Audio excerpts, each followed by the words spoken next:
지난 일주일 저는 익산로에 서시찰 전체 18명을 인솔자로서 라오스를 다녀왔습니다. 총 책임자로서 전체를 주관하면서 마음의 부담이 있었는데 하나님께서 한 건의 사건 없이 또 어려움 없이 잘 마치고 돌아오게 하신 것이 여러분의 기도 덕분인 줄 믿습니다. 저는 13년 만에 해외를 다녀왔습니다. 전에 교회에서 필리핀의 단기 선교 8일을 다녀온 이후로 13년 만에 이번에 라오스를 다녀왔습니다.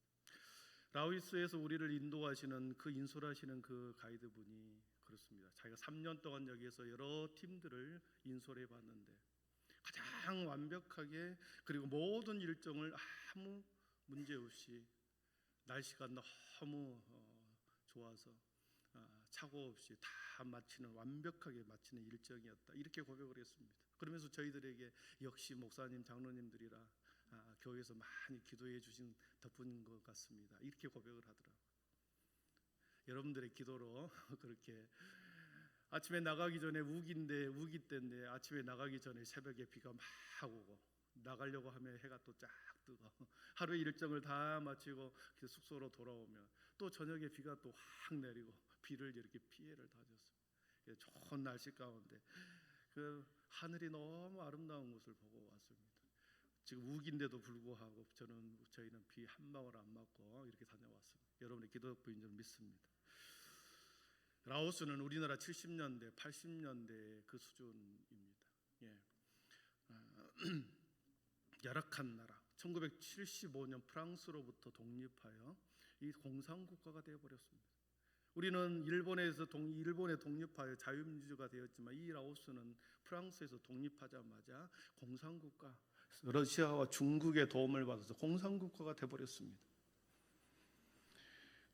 툭툭이라고 하는 저 자동차, 현대 자동차들이 엄청 많더라고요. 이 트럭을 개조해가지고 이렇게 철로 우리 의자를 만들어놓고 그걸 붙들고 다녔거든요. 이게 그리고 산발이 자전거, 70년대 우리 세발 우리 자동차 그것도 여전히 돌아다니고 있었습니다. 독립이 50년 정도 되었으나 전 국민의 90%가 불교를 믿는 불교를 믿는 불교 국가이기도 합니다. 라오스 수도 비엔티안이라고 하는 그곳에는 교회가 딱 5군데 있다고 그럽니다.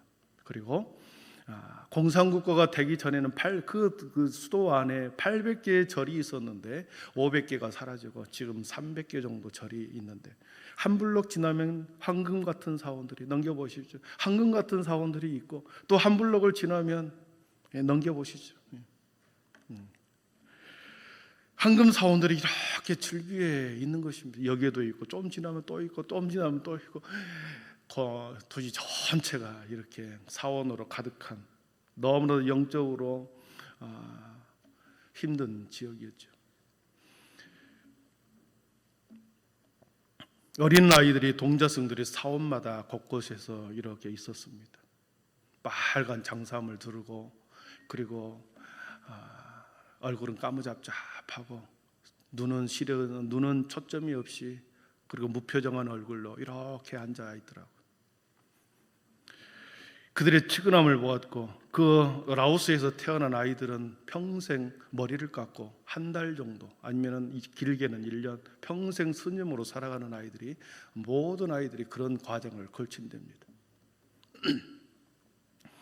타 종교인 천주교나 기독교 타 종교에 대해서는 포교 활동을 일체 금지하고 있기 때문에 한인들을 중심으로 한 한인들이 모여서 주일에만 예배드리는 한인교회가 라오스 한인연합교회가 있었습니다.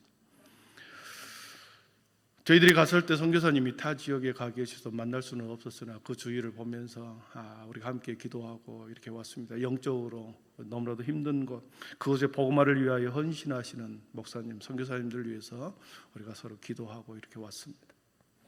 거기서 느낀 것은 그렇습니다. 저와 여러분들이 누리고 있는 이 모든 문화, 우리들이 누리고 있는 이 환경, 그리고 편리함, 그리고 신앙의 자유, 이것이 얼마나 소중한지를 느끼고 왔습니다.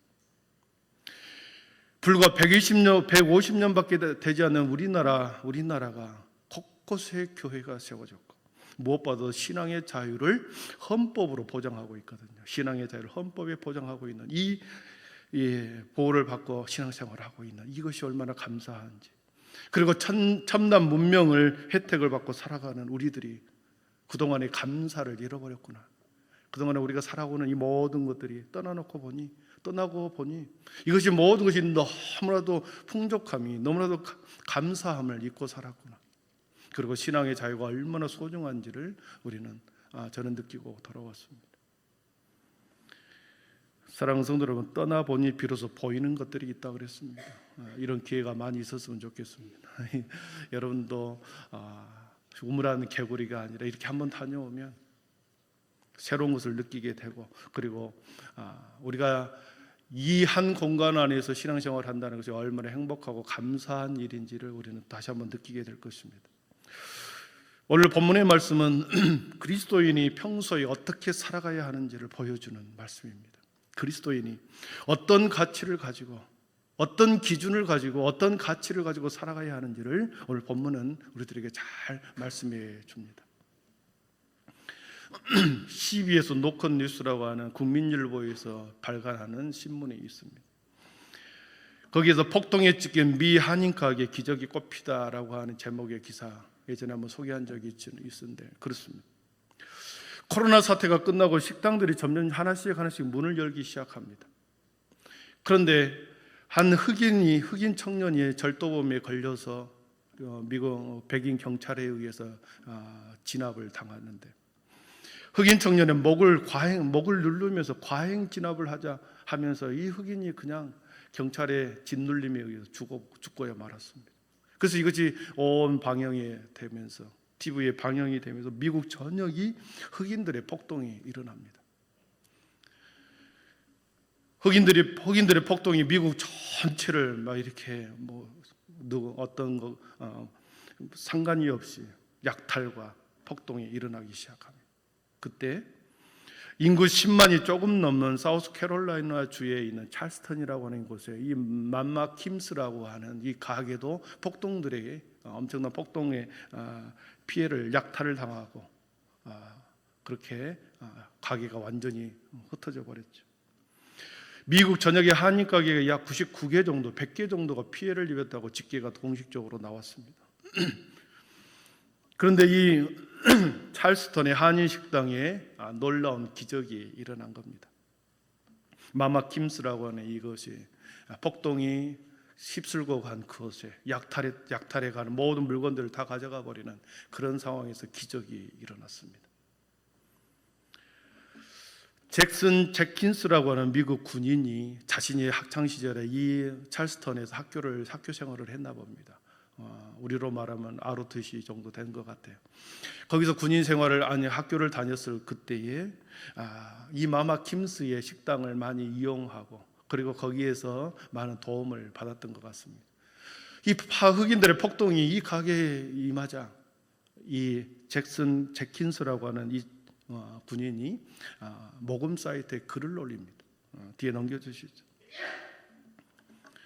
찰스턴 시내에 있는 한국 식당 마마 킴스는 수년 동안 이 지역의 많은 생도들과 대학생들에게 좋은 음식과 휴식, 그리고 추억의 원천이 돼 주었습니다. 그런데 이 가게가 코로나19로 사업에 영향을 받더니 오늘 밤에는 폭력 사태로 파괴됐습니다. 성인과도 같았던 그 사장님에게 이제 우리가 돌려줄 차례입니다. 기부금은 그녀에게 도움이자 선물이 될 것입니다. 이 기사가 이 기부 사이트에 글을 올리죠.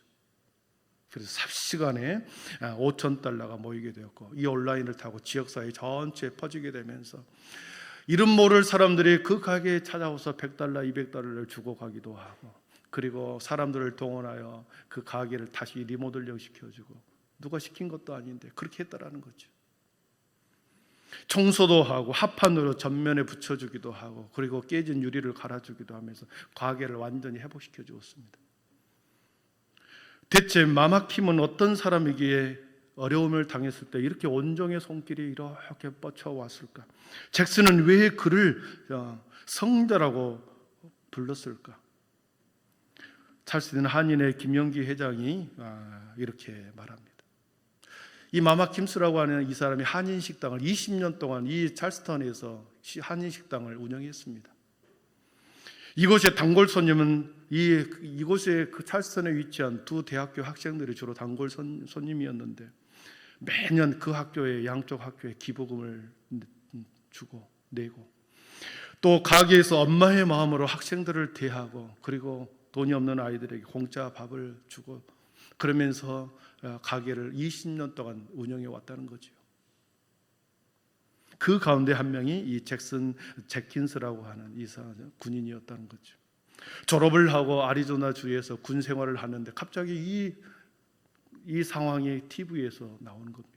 그래서 모금 사이트에 글을 올렸던 거죠.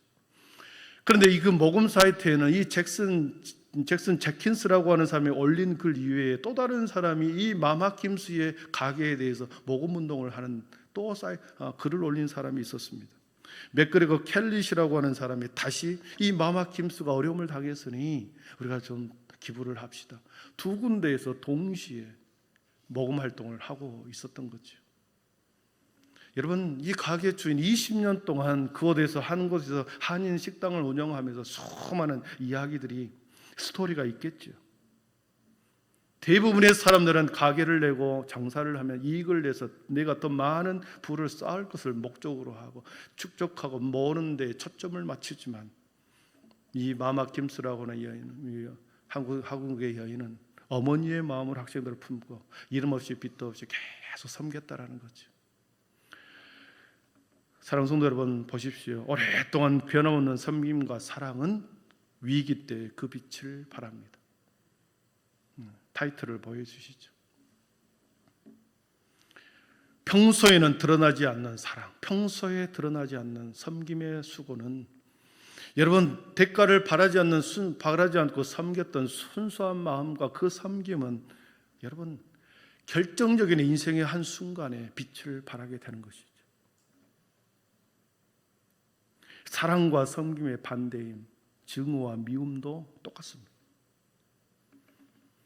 평소에는 이 나에게 상처 주고 나에게 아픔을 준 마음을 주는 이것들에 대해서 어떻습니까? 인격으로 누릅니다. 그래도 내가 참아야지. 인격으로 누르죠. 그러면서 계속해서 누르고 또 누르죠. 그러나 어떻습니까? 어떤 결정적인 순간에 폭발해버리고 외면해버리고 돌아서는 것이 인간의 마음이더라는 거죠. 여러분, 섬김과 사랑도 결정적인 순간에 빛을 발하기도 하지만 상대방이 심어준 증오와 미움도 어느 순간에, 결정적인 순간에 모든 것을 파토내고 다 돌아서더라는 것이, 이것이 인간의 마음이라는 거죠. 마마 김스 사장님이 보여준 숨겨진 아름다운 그 섬김의 사역은 위기의 순간에 빛을 발했습니다. 하나님의 일을 감당하는 사람들에게 있어서 가장 중요한 성품은 이 섬김의 성품입니다. 섬김은 아무런 대가 없이 보여주기 위한 그런 것이 아니라 대가 없이 보이지 않는 곳에서 기꺼이 낮은 마음으로, 빚진 자의 마음으로 이 섬김의 모습, 이것이 하나님의 일을 감당하는, 하나님의 직분을 받은 모든 자들이 가져야 할 성품인 것이죠. 두 번째, 우리 교회도 이웃을 품고 섬겨야 합니다.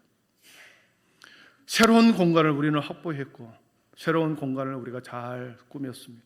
이제 지역사회와 함께 가야 하는 선교적 교회가 되어야 합니다. 지역민들과 이 학교 원대생들을 우리는 품어야 합니다. 저희 아내와 저는 이곳에 부임하자마자 원대생들 이거 품고 기도했거든요.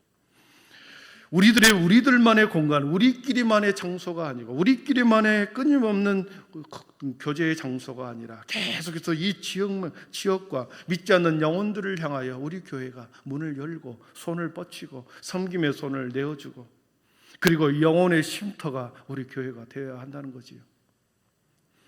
이것이 우리 교회가 될 때 하나님께서 우리들에게 새롭게 허락하신 허락하신 교회의 사명인 줄 믿습니다. 아멘. 누군가에게 아무런 대가 없이 꾸준히 지속적으로 변함없이 내어준다는 것은 매우 힘든 사역입니다. 모든 인간의 섬김의 근원의 뿌리를 찾아가면 그 섬김의 근원의 뿌리는 어디인가? 하나님의 마음이었습니다.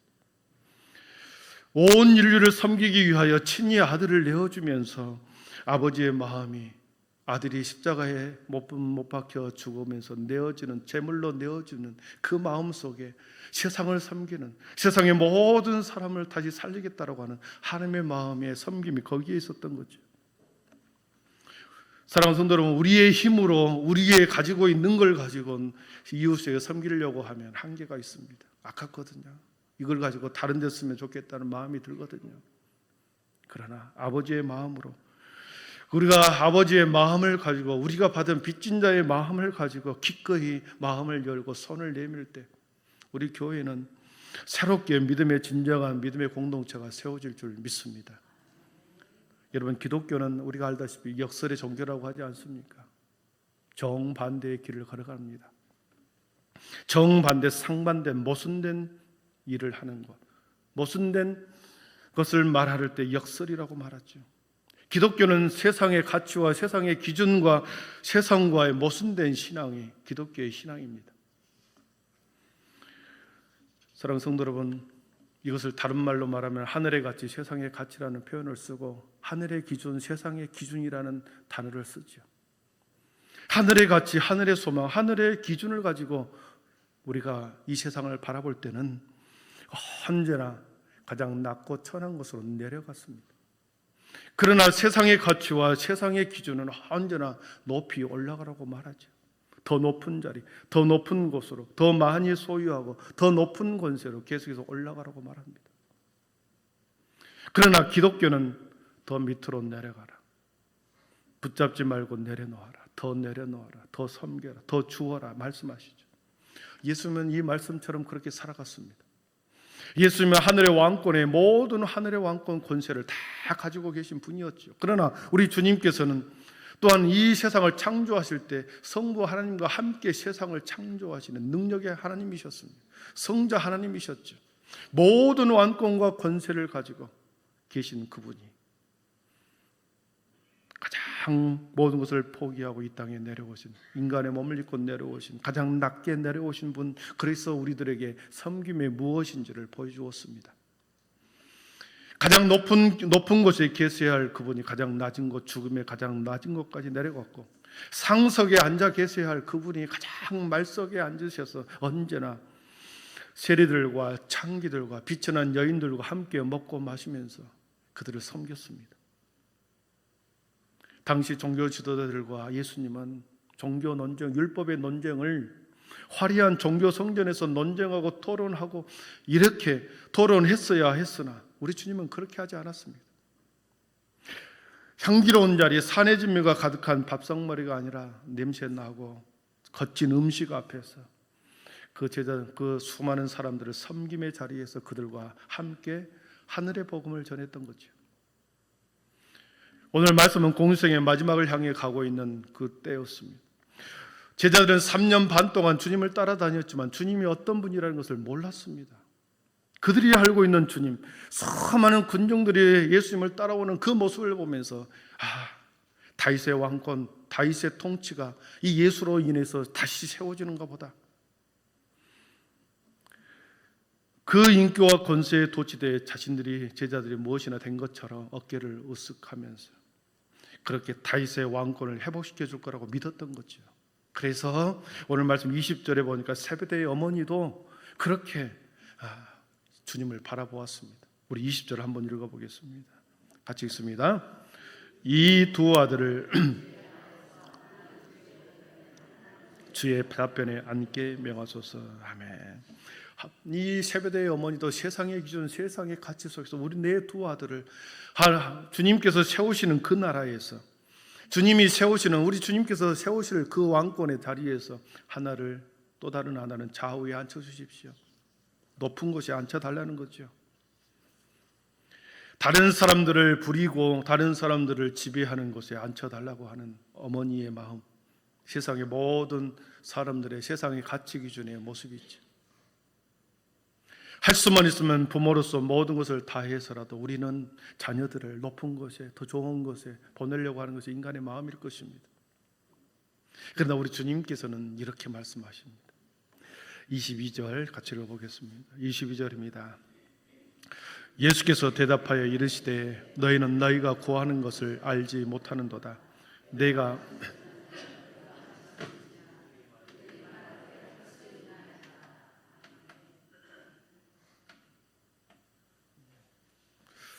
에어컨을 하나만 틀어주시죠.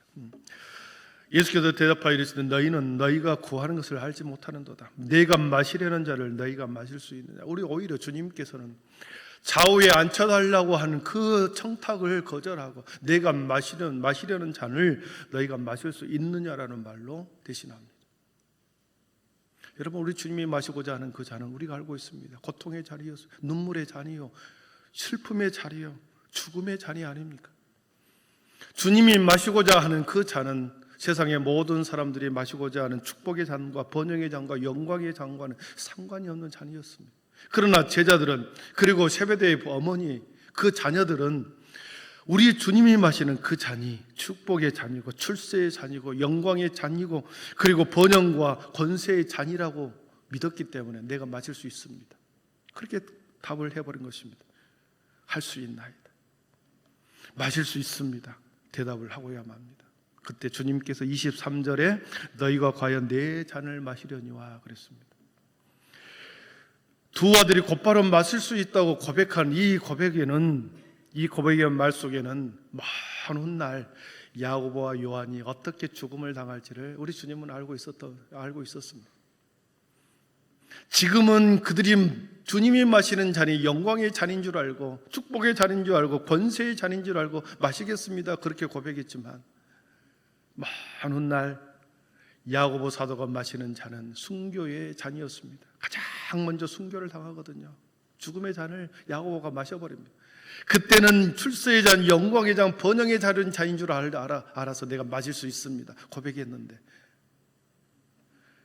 먼 훗날에 이 주님께서는 야고보 사도가 첫 번째 순교자가 될 것을 아셨는지, 그리고 말년에 요한 사도가 말년에 그가 밤모섬에 갇혀서 그가 순교할 때 어떻게 고난을 당하고 죽게 되는지를 알기 때문에 너희가 지금 마실 수 있느냐 그들이 말하되 할 수 있나이다. 이 말 속에 그 의미가 들어있습니다. 여러분, 예수님이 말씀하시는 하늘의 가치는, 하늘의 기준은 세상의 가치와는 상관이 없는 죽는 것이었습니다. 가장 고통스러운 죽음, 가장 낮은 무덤의 밑자락까지 내려가는 죽음의 잔이었습니다. 영광과 축복과는 전혀 관계없는 끝까지 내려가야만 하는, 계속해서 내려가야만 하는 그 죽음의 잔, 섬김의 자리였습니다. 사랑하는 성도 여러분, 오늘도 수많은 사람들을 향하여 하나님께서 내가 마시려는 잔을 너희가 마실 수 있느냐, 성경을 보면서 기도하는 가운데 우리에게 묻습니다. 내가 마시려는 잔을 너희가 마실 수 있느냐.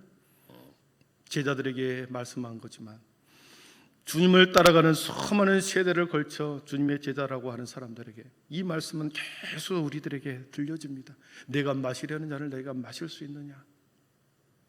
이 말씀에 부딪히는 한 사람 청년이 있었습니다. 한 청년이 큰 뜻을 풀고 출세의 자리에 높아지려고 고시 공부를 합니다. 열심히 고시 공부를 하다가 친구가 권하는 성경 공부에 참여하게 되어서 그가 그 성경 공부의 자리에서 인생이 사는 것이 뭔가, 인생이 뭔가, 어디서 와서 어디로 가는가, 죽음 이후에 어떤 세상이 있는가에 대한 고민을 하게 됩니다. 그래서 법학을 포기하고 신학을 공부합니다. 그리고 아내와 함께 독일로 유학을 떠나죠. 아내는 피아노로 박사학위를 받고 자신은 뮌스터 대학교에서 신학 박사를 받았습니다. 그래서 국내에 돌아와 대학 교수의 자리를 찾다가 대학교 교수의 자리를 찾기 위해서 알아보는 가운데 한 부흥회를 참여합니다. 한 부흥회에서 큰 은혜를 받았습니다. 성령님의 강권적인 인도로 그분에게 선교사가 되라고 하는 음성을 받습니다. 선교사의 부름을 받고 전혀 알지 못하는 언어도 문명도 문화도 전혀 정보도 없는 카자흐스탄으로 알마티라고 하는 곳으로 갑니다.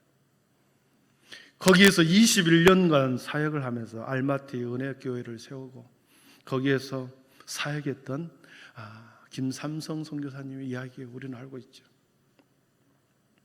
당신도 영적 카라반이 되라, 이 책을 있고 또 있고 하면서 그렇습니다. 지금도 하나님께서 내 잔을 마실 수 있느냐라고 하는 질문 속에 수많은 사람들이 고향을 떠나고 낯선 곳으로 선교로 떠납니다. 라오스로도 떠나고 베트남으로도 떠나고 세상의 가치를 따라서는 국내에 돌아와 아내와 함께 대학 교수의 자리를 찾기 위해서 동분서주했겠죠. 아니면 큰 교회에 청빙받기 위해서 수많은 원서를 냈겠죠. 그러나 하늘의 가치를 따라서 하나님의 명령에 따라서 순종합니다. 21년간의 사역을 다 끝내고 어디로 갈까? 국내로 돌아올 건가? 그러지 않고 오히려 이슬람 국가인 시리아라고 하는 곳으로 가서 사역을 하고 계시죠. 뒤에 넘겨주시죠. 사진 한번 보여줬나요? 네, 오른쪽 제일 위에 있는 그분이십니다.